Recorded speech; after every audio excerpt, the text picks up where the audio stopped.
What's up, YouTube? I'm back again with another rant. This one here is gonna be kind of I guess a confession of mine, along with tying into when you try to get revenge on somebody, sometimes you may get revenge on that person but hurt somebody else in the long run and ruin their relationship. And it has to deal with a couple of cousins of mine who were raised by my mother's sister from the No Panties rant. Give you a little insight if you didn't watch the No Panties rant. My old man caught a glimpse of some lady who didn't have any panties on. She bent over in front of a mirror and her cooter popped out. He writes a note to my aunt thinking that she's a cool person, but she's actually not. And of course, he shouldn't have been looking in the first place. So my aunt, instead of saying something like, "Oh man, that's not cool. Don't do that. That's my sister. You know how she feels. Blah blah blah." She didn't do it like that. Another thing that I did not add in the No Panties rant is that if she was so caring and so dear and so friendly, if she wanted to talk to my mother about what had happened, she had about 45 minutes till we got to the restaurant when they rode in the car together to tell her, but she didn't do that. She waited till everybody was at the dinner table at the restaurant, sat down, waited till my dad got up, whipped out the note. "Hey girl, look what your crazy husband wrote." With the old woman black laugh, that ghetto ass laugh that them black women be doing. You know the one. And gave my mother the note. My mom read it, walked off pissed off. She handed it to my ex-mother-in-law to also read, because she's a bitch like that. She did that for her own amusement. Now these two kids that's going to be in this story were both raised by her, and they were both stingy and selfish in their own ways. Anyways, on to the story. So I'm at my aunt's house, and God bless her soul, she's passed away now. I just wish that our relationship was not ruined by partially my actions for being a blabbermouth, but I'm gonna get to that in just a second. But yeah, I'm at my aunt's house, God rest her soul, long time ago as a kid. And it's the middle of the summer. I'm a teenage boy, hormones raising. I'm looking for some porn to jerk off to. I said it. That's why I can't consider myself to be quite conservative. Cuss too much, watch too much porn, and jerk off. So those are like the only things. But I stumbled upon a tape under their mattress. Popped it in, and ew, yuck. It was my uncle and aunt that had made a sex tape. Hurried up, put it back under the mattress, and told, like a dumbass, my other cousin about it, who I thought was, real cool, because we were same age. And I really should have saw the signs that he was an asshole, because I'd be at the house hungry and stuff, wanting to fix a bologna sandwich. "No, you can't eat that bologna, that's mine. No, you can't use that cheese, that's my sister cheese." Well, what the fuck can I eat? "You can't eat that meat over there, because that's my mama's." And the mom, my mother's sister from the No Panties rant, knew about this here, and sometime I'd go a day or so without eating. Maybe have some Kool-Aid, because that was like the only fucking thing in there that they would share with me. And the boy was real stingy with his video games too. So I told him about the tape. He comes to Houston with Super Street Fighter 2, my favorite game, and a game that he absolutely hated. Again, it's summertime, so he's down here for the whole entire summer. I had to go to summer school. And he was such a stingy motherfucker that he would never let me borrow the game. So he shows up with the game, but he also shows up with the fucking tape. He showed up with the goddamn sex tape. and was watching it every morning. Every morning before I go to summer school, he popped the tape in while my parents was asleep. I guess jack off to it, I don't know. Him and his sister were watching and laughing at the shit. Oh, he stuck it in her butt. And then tell me about it. So, anyways, fast forward. Summer's almost over with. I desperately want to play Super Street Fighter. I'm begging this asshole punk bitch to let me borrow his game that he didn't even play. The only time he played it is when I came down because he hated the game. However, he was better than me at the game because he'd get his little practice on before I came down. And so he'd whoop my ass in the game and make me feel horrible. That was the type of dickhead he was. I'm going to keep driving or else I'm going to have to end my rant. Ain't nobody at the house anyway. So I figured, well, I caught him in the bathroom and it was time for him to go home. I took his Super Street Fighter and I hit it. I get a call at summer school, in the middle of summer school.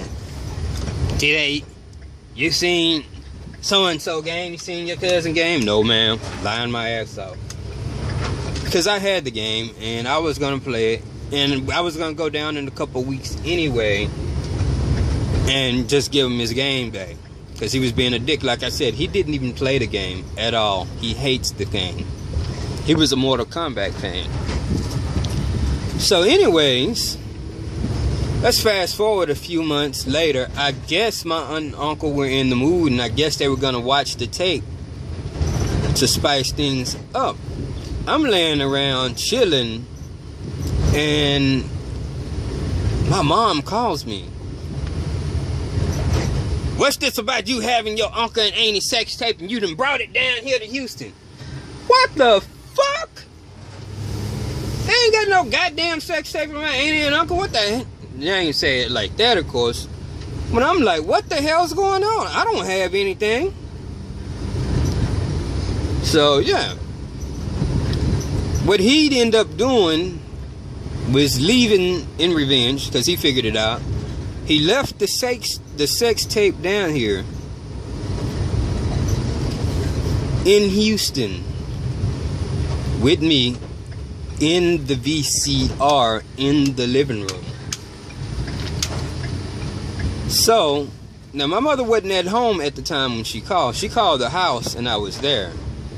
I go to the living room. It's been like 3 weeks. Nobody actually watched the tape. Well, nobody's actually popped the tape in to watch. Alright? The tape is right there. I go and hide it in the backyard. Because if my parents find out that I had that Street Fighter, my ass was grass.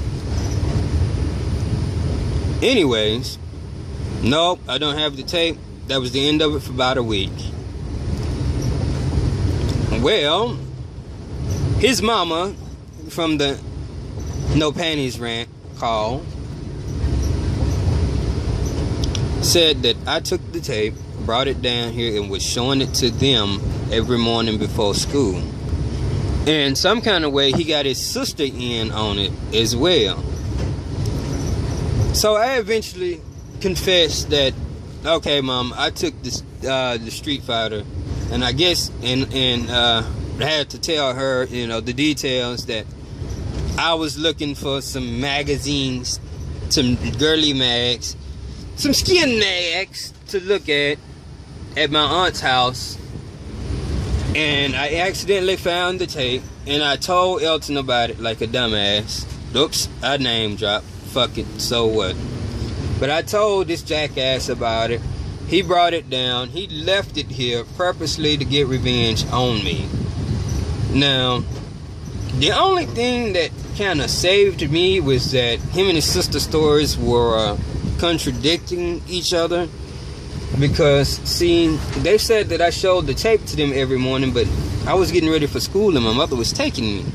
So I had no time to do any of that. Yep. That was like the only thing. However, like I said at the beginning, sometimes when you try to get revenge on somebody, you end up hurting other people in the process. Because see, I didn't live up in P-Town to defend myself, which I was still wrong for snooping and looking for magazines, looking for the skin mags, and I was wrong for doing that. And I shouldn't have been a blabbermouth and told my cousins about that tape to begin with, or else all of that could have been avoided. I probably would have just gotten in trouble for the Street Fighter and not the tape, because for the rest of the summer, for like 3 months, I was grounded, and I had my Sega taken away from me. And guess who got off scot-free? Not me, but the one who brought the sex tape down here. Yeah, scot-free, no discipline, stingy little fucks. And that's the type they were. They were extremely stingy. Both of them, him and his sister both, had a Hot Wheels car, and I recently brought one. I'll probably use that in my thumbnail. Had a Hot Wheels car. It was a 78 Trans Am. It was blue. Had the little Screaming Eagle on the hood. He hated that car. Never would play with it till I got there. And what he would do, when I got there, knowing that I loved the car and wanted the car, he'd do stuff like blow it up with firecrackers. And this car was all metal, so it was tough. Blow it up with firecrackers, set it on fire, smash it, throw it across the room. Because he just hated the car, and he would do shit like that. They wouldn't let me eat hardly anything in the house. And pretty much, if I was there, I was going to drink Kool-Aid for 2 or 3 days. And that was about it. No discipline whatsoever. Didn't get in trouble.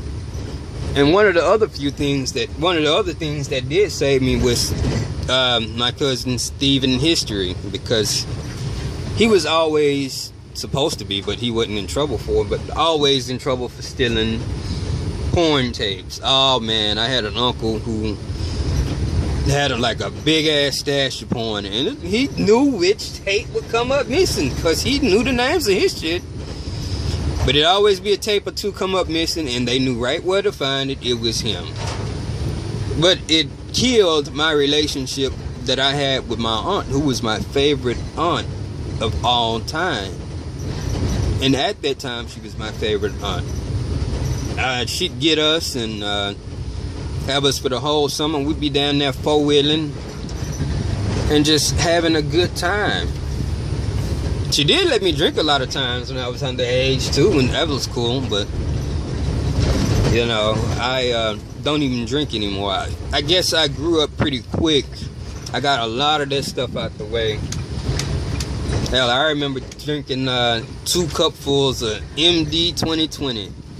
And it was the kiwi. Oh man, that stuff was good. Let me stop that digression. But like I said, that whole bitch move that he did, him and his sister killed the relationship between me and my aunt all the way up until she passed away. I mean, all the way up. It went from us having full-blown laughter conversations, her just taking me out for the hell of it while we was out in the country, to almost not speaking to me really hardly ever again. Now later on, things started to look up a little bit better, but I've always, you know, had that feeling in the back of my head, you know. Never will forget that, because that was an awkward, horrible situation. And I'm sure she didn't forget. And so I never felt comfortable around her, and I'm pretty sure she didn't feel comfortable around me. So now I kind of just stopped staying over there, try to let things cool off. And that was also, like I said, as big of an asshole as he was, it seemed like I had some of the most fun at that house too, because his mom wasn't there. Miss No Panties rant woman was not there 99.9% of the time, and so we'd do shit like play with matches and watch my uncle's porn that my cousin stole. So, and we'd have free run of the house and stuff like that, so that was fun. you know, but all the stinginess, no, that wasn't cool at all. But that killed the little bit of a relationship that we had between the three of us too. I still don't like them. I can't stand them. Just go back and think about all of that there. You know, I just, you know, it was bullshit. And yeah, I was wrong for taking a Street Fighter. I can admit that. But dude, a porno tape, a personal tape, you bring it down, you leave it. Yeah, that's cold-blooded. Like I said, you try to get revenge on somebody and you end up hurting somebody else in the process. Yo, that's what happens sometimes. So a lot of time revenge, it don't pay. It reminds me of a sad Facebook story that I read. Lady, she was getting ready to testify against some thug, black woman at that. In case any of you black assholes think I'm racist, I don't know how that got out. Yes, I do actually. But just in case some of y'all black folk think I'm racist, even though I'm fucking black. Yeah. Is my car up here? No, I guess mom's still out. She was getting ready to testify against this thug who had shot her baby and paralyzed her baby. Now, these dickheads were trying to shoot somebody else, of course, and the baby was caught in the crossfire. They end up hurting that mother for life, didn't they? Because her baby's paralyzed forever. However, guess what else happened? And that's why, and that's a sad situation. But guess what else happened? The day before she was supposed to testify, she was gunned down outside of her home. And who else gets affected by these people's actions? Not just her, but the baby that they accidentally shot, who was affected, who's paralyzed from the waist down for the rest of their lives, unless they get some real cool cybernetic implants or something like that. They took the baby's mother away. They hurt the extended family. And it just goes on and on and on. Sometimes revenge just don't pay. So, I guess that'd be your lesson for today. Guess I'll go inside because the kids ain't here. My sister has them, thank goodness. Hopefully y'all have kind of a laugh at some of this. But yeah, careful getting revenge on people because it affects other people. Just like it did me and my aunt. Killed our relationship. I would have went on Lentz and said that she was like she's supposed to be an aunt, but she was a damn good friend at the time. And I'm partly responsible because, like I said, I was snooping around looking for porn, found her tape, and then told asshole about it. And him being raised by Mrs. No Panties, rant woman. He has those traits, those revenge traits, those amusement traits, just like the daughter has too. But she's calmed down a whole bunch. But even though she was stingy too in her own way, she was not as stingy as they were. Now me and her could actually still get along today if need be, because she was nowhere near as bad as they were. But them two took just alike. Anyway, later. Walla, release these people.